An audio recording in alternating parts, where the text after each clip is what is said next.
All right, Larry Krueger here from the Pig and a Pickle Krug Show with a little 49er video as we come to you on a Tuesday with all the news and notes from Tuesday. And, of course, we're brought to you by Pig and a Pickle, the best barbecue in all of Northern California. Check them out. They're in Emeryville. They're in Corte Madera. They're open 7 days a week from 11 a.m. till 8 p.m. or until they run out. They do run out, so get there early, get some brisket chili. Tell them that Krug sent you. Also, these 49er updates are brought to you by Plank. 49er practice reports are brought to you by Plank, our good friends at Plank, 50,000 square foot entertainment eatery at Jack London Square in Oakland. Plank just opened the Hub, a brand new sports viewing space with huge 30-foot media wall, over 70 TVs. It's an awesome spot. If you haven't checked it out, go check it out. Incredible food, specialty cocktails. They got a huge 15,000-foot outdoor beer garden.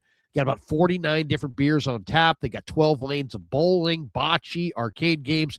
And if you're a Krug Show listener, you get 15% off bowling, food, games, and non-alcoholic drinks through the end of the year. Just just mention my name. Say you listen to the Krug Show, and you'll get the discount. Also, check them out online, plankoakland.com. That's plankoakland.com. All right, let's get into all the news and notes from the 49ers on a Tuesday. We always start with that. The Niners today released quarterback Isaiah Bolden from the practice squad. So that was the transaction of the day. Also, it was announced today that Steve Young and Jerry Rice are going to coach the NFC and AFC squads at the Pro Bowl games during the lead up to Super Bowl 60. One of the real positives for the 49ers in the first month or the last month of the year has been Cleve Farrell. And I was looking at some of the stats today. Cleveland Farrell is 9th in the league on splash play rate leaders listed through week 15. He's 9th overall, which really speaks volumes about his contribution because he hasn't been around for very long.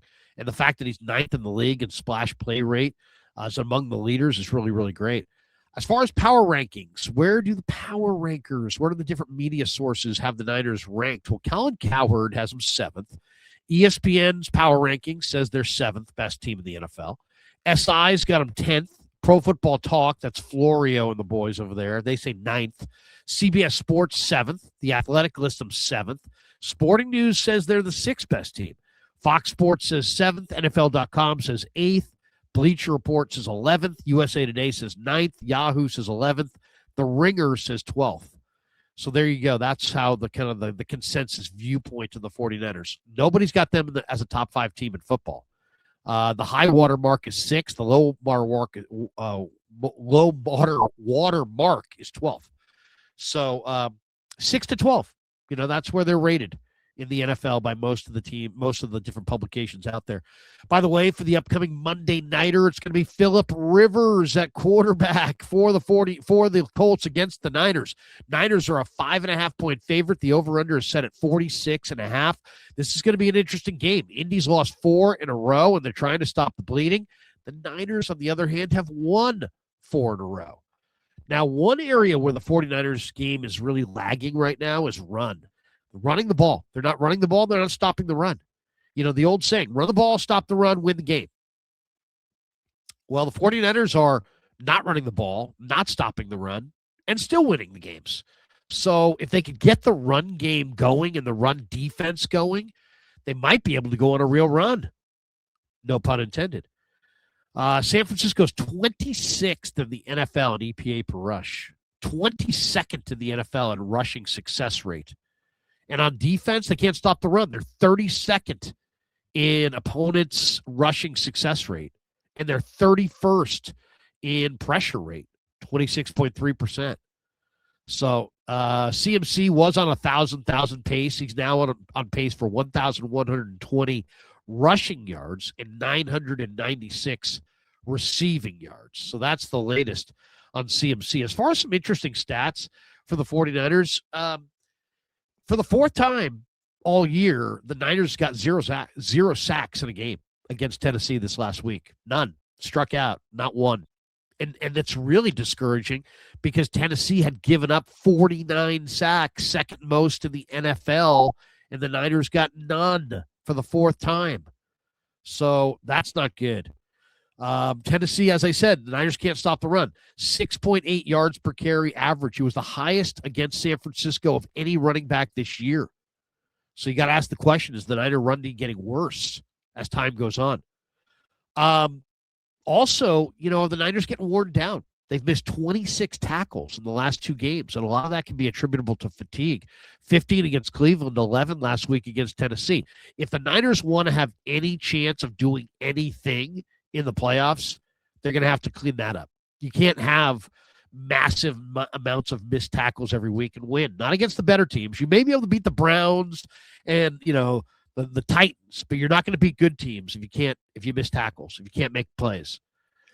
It's funny. You look at the Niners, where have they really gotten, really been good this year on special teams? Eddie Pinheiro has yet to miss a field goal this year. And yet Niner opponents have already missed an NFL high 9 field goals. And you sit there and go, that seems like a little bit of a high number. How many did the Niners opponents miss last year? 1. How about that? Last year, the Niners opponents missed 1 field goal all year. This year, they've already missed an NFL high 9. So they're going to have to figure it out. And obviously, CMC is the big part of what they do offensively. He leads the NFL in touches per game at over 24.6 per game. The Niners, if you look at how they're playing right now, I mean, they're just, it's really a struggle. They play 3 playoff contenders now straight ahead: Indy, Chicago, and Seattle. And we'll see what they can do against these playoff contenders. A couple other notes: Niners are minus 0.2 in yards per play. They've been sacked 22 times and only have 16 sacks on defense, and they're minus 5 in turnover differential, which really makes their success really odd when you think about it. The 49ers are getting outrushed 1485 to 1419 by their opponents. Their opponents are averaging 4.3 a carry. The Niners are averaging 3.5 a carry. The Niners are minus, as I said, 0.2 in yards per play. They've been sacked 22 times. They've only sacked opposing quarterbacks 16. They're minus 5 in turnover differential. And yet here they are, 10-4, and on the verge of a playoff berth and potentially, hopefully, a deep run of the playoffs. So very interesting stuff, to say the least. It's funny. I saw an interesting note today about Field Yates from ESPN, who has a picture of Mac Jones out there, and he says the NFL draft class of 2026 at the quarterback spot is really, really thin. Arch Manning went back to school, if you guys saw that.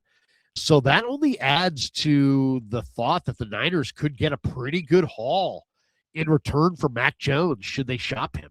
Now the big question is, what would the Niners rather have? Would they rather have a second-round pick next year, or would they rather have Mac Jones backing up Brock Purdy? I think I'd rather have Mac Jones. I'm all for draft picks, and I love this extra second-round pick, and who knows, you might be able to get a really good player, maybe a foundation piece kind of a player. But if you hold Mac Jones and let him walk the year after, you're getting a third-round pick. So something tells me I'd rather have Mac Jones and a third-round pick than no Mac Jones and a second-round pick. And that's kind of what it is. So if I'm the Niners, I want a second-round pick and something of significance, or I'll keep Mac Jones. Really as simple as that.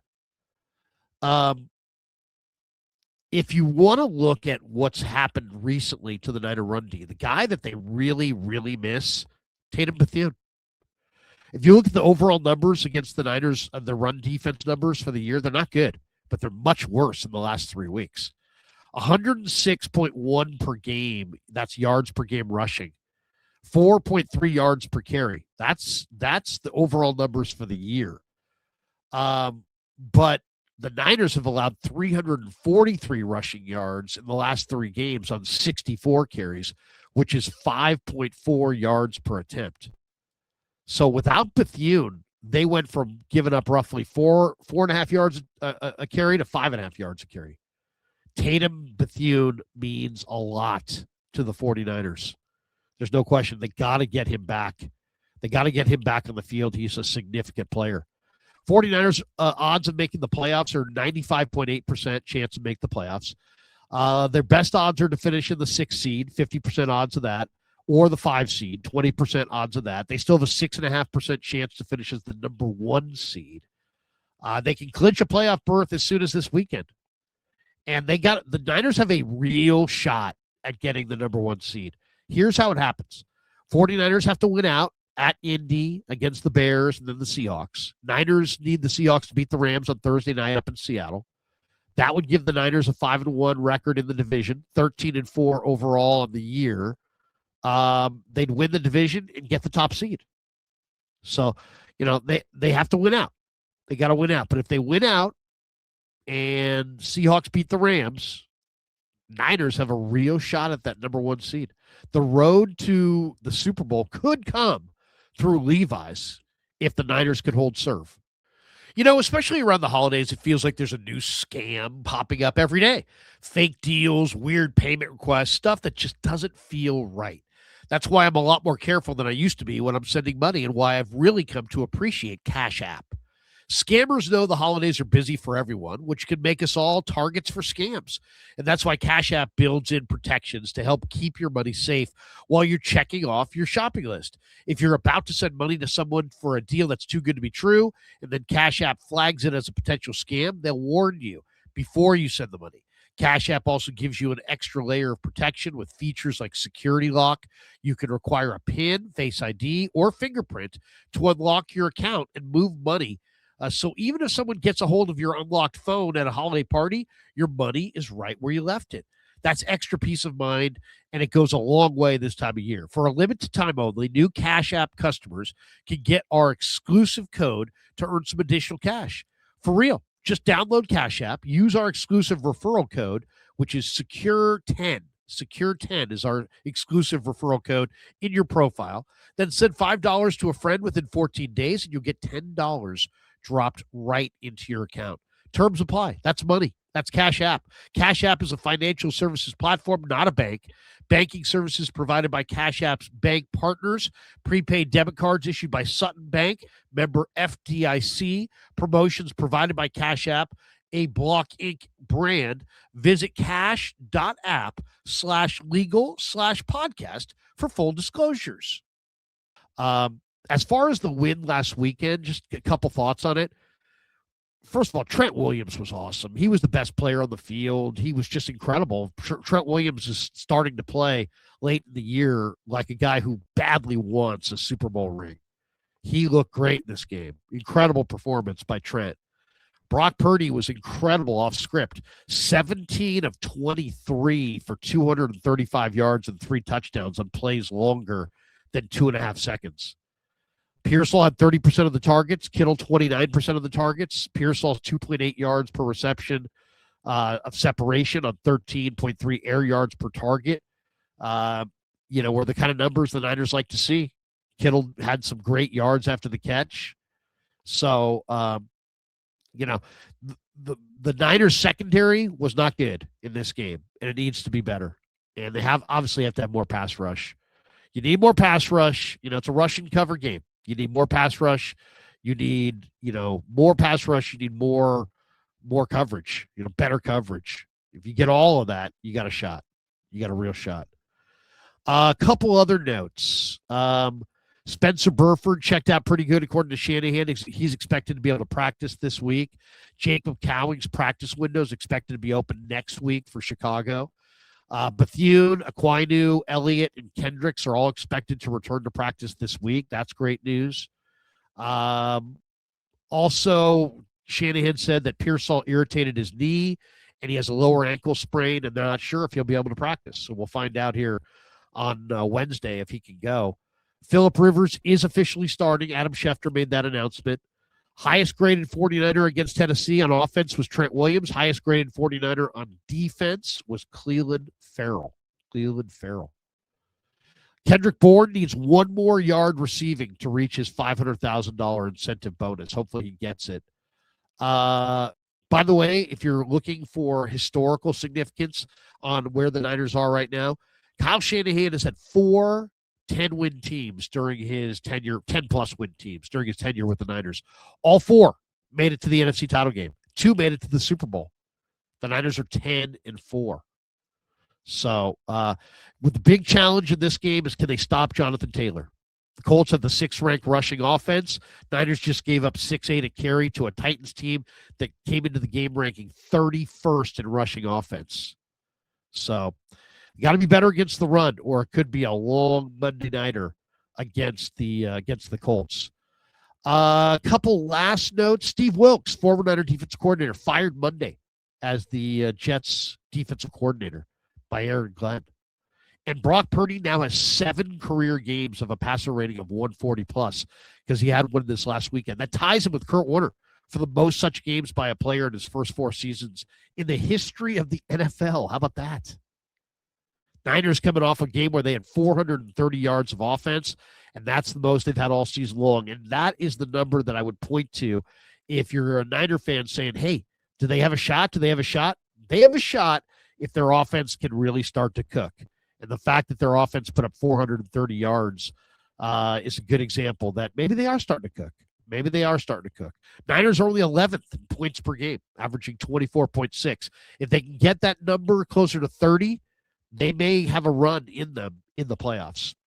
All right, we should also tell you that the Krug Show is brought to you by our good friends at Sleeper. That's right. Thanks to Sleeper for broadcasting or for sponsoring this entire football season on the Krug Show. It's the fastest growing fantasy platform in the world. It's a one-stop shop. You get blazing fast news, real-time stats, group chat, season-long leagues, and of course, Sleeper picks for daily fantasy. Use promo code Larry, and Sleeper will match your first deposit up to $100. Links in the description. Terms and conditions do apply.